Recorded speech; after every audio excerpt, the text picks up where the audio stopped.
Hi, welcome back to the channel. 76% लोग market में loose कर देते हैं। क्या रीजन है इस लॉसेस का? Forex market comparatively Indian market से इजी है। इनफैक्ट दुनिया के जितने भी स्टॉक मार्केट है उनसे इजी है करेंसीज पेयर्स को ट्रेड करना और कमोडिटीज को ट्रेड करना। बट 76% अगर यूज कर रहे हैं मार्केट में लोग, तो प्रॉब्लम मार्केट की नहीं है, प्रॉब्लम आपकी है, राइट गाइस? देखो, दुनिया में 4 तरीके के क्वाड्रेंट होते हैं ट्रेडर्स के, या आप ऐसे समझ लो कि 4 कैटेगरीज ऑफ ट्रेडर होती है। आज हम उन कैटेगरीज को डिकोड करेंगे और आप मुझे कमेंट करके बताओ और ऑनेस्टली बताना गाइस, ऑनेस्टली दिल पे हाथ रख के बताना कि आप किस कैटेगरी में बिलोंग करते हो। जो बेस्ट कैटेगरी है, I promise you that if you will become a part of Green Arc Commune, we will try and help you to get into that category जिसमें आप प्रॉफिटेबल हो पाओ। बट उसके पहले चलो आओ समझते हैं कि कौन सी ऐसी 4 कैटेगरीज और क्वाड्रेंट है जिनमें आप लाइक करते हो।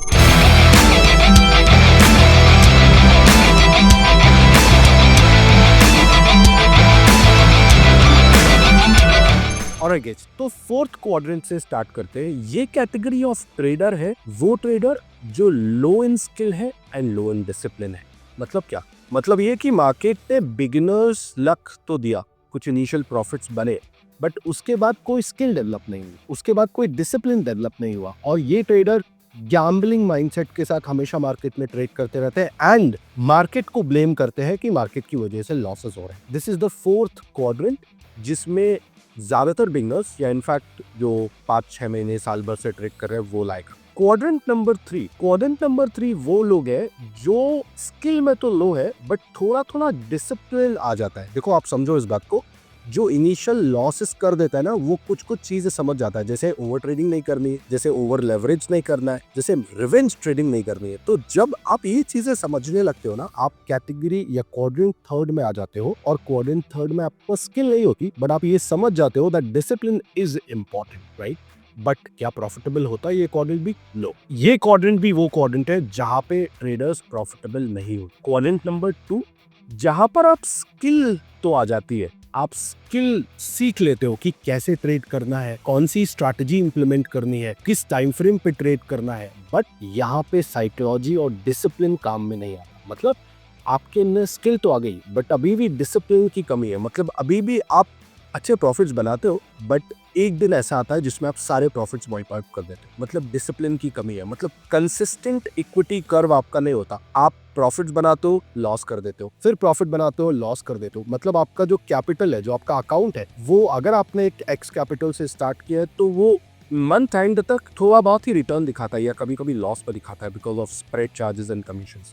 मतलब ये कि जो क्वाड्रेंट 2 है उसमें स्किल तो है बट डिसिप्लिन नहीं है। एंड गाइस, क्वाड्रेंट नंबर 1 वो क्वाड्रेंट ऑफ ट्रेडर है जहां स्किल भी है, जहां डिसिप्लिन भी है। मतलब आपको पता है कि क्या करना है और आपको ये भी पता है कि कैसे करना है और कैसे उसको टाइम दर टाइम कॉपी पेस्ट करके कंटिन्यू करते रहना है। एंड ये वो क्वाड्रेंट है गाइस जहां आपको एम करना चाहिए, जहां आपको पहुंचने का ट्राई एंड पहुंचने की कोशिश करनी चाहिए। अब अगर मैं आपको टाइम फ्रेम बताऊं तो क्वाड्रेंट 4 से क्वाड्रेंट 3 आने में 6 से 1 साल लगता है, depending on different learners, right? मैं कोई ऐसा स्ट्रिक्ट टाइम नहीं बता रहा हूँ बट हाँ, लगता है 6 महीने से लेके साल भर लगता है आपको क्वाड्रेंट 4 से क्वाड्रेंट 3 में आने में। क्वाड्रेंट 3 से 3 में आने में आपको 4 to 5 मंथ्स लगेंगे। एंड क्वाड्रेंट 2 में अगर आप हो, अगर आपको ऑनेस्टली पता है कि आप क्वाड्रेंट 2 में हो, तो क्वाड्रेंट 2 से आप क्वाड्रेंट 1 1 से 2 महीने में आ सकते हो। बिकॉज आपको सिर्फ और सिर्फ अच्छी एज चाहिए, एक अच्छी स्ट्रैटेजी चाहिए, एंड बस उसको कंसिस्टेंटली कॉपी पेस्ट करना है और कंसिस्टेंटली कॉपी करना है, and you will actually become profitable. So let us ask the ultimate question from ourselves. अपने आप से एक बहुत इंपॉर्टेंट क्वेश्चन पूछते हैं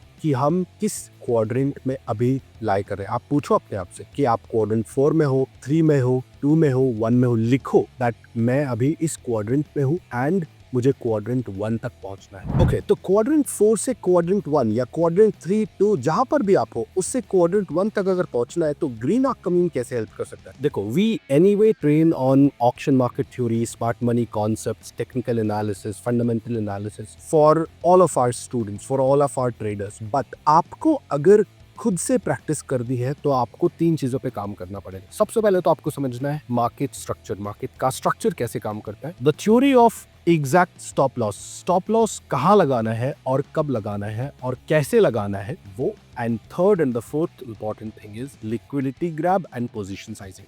तो अगर आप जिस भी क्वाड्रेंट में हो, अगर आपने ये देख लिया है, अगर आपने ये सेल्फ रिफ्लेक्शन कर लिया है, तो आपका एम क्या है? आपका एम है क्वाड्रेंट नंबर 1 तक पहुंचना। देखो, अगर क्वाड्रेंट नंबर 1 तक आप पहुंचना चाहते हो तो ग्रे लार्क कम्यून आपको एब्सोल्युटली हेल्प करेगा ऑप्शन मार्केट थ्योरी समझने में, स्मार्ट मनी कॉन्सेप्ट समझने में, टेक्निकल एनालिसिस समझने में, हमारी बैक टेस्टेड स्ट्रैटेजी समझने में। यहाँ आपको स्क्रीन को जो नंबर दिख रहा है आप उस पर व्हाट्सएप करो and team will help you out. But again, अगर आपको अपने क्वाड्रेंट से क्वाड्रेंट नंबर 1 तक पहुंचना है तो 3 चीजों पे काम करना पड़ेगा। लेवरेज को कैसे यूज करना है और कब यूज करना है सही तरीके से, बढ़ा के या कम करके, वो समझना। ऑफ कोर्स साइकोलॉजी और माइंडसेट पे काम करना, एंड सबसे इंपॉर्टेंट चीज पोजीशन साइजिंग पर काम करना, बेसिकली रिस्क मैनेजमेंट, राइट। तो अगर आप ये 3 चीजों पे काम करते हो तो बहुत ज्यादा चांसेस है कि आप किसी भी क्वाड्रेंट में हो, क्वाड्रेंट नंबर 1 तक आ जाओगे। टाइम लग सकता है, अगर इस टाइम को कम करना है so become part of grey lark commune and we will help you out in everything you need to become a profitable trader. Thank you so much for watching this video और मैं मिलता हूँ आपको next video में।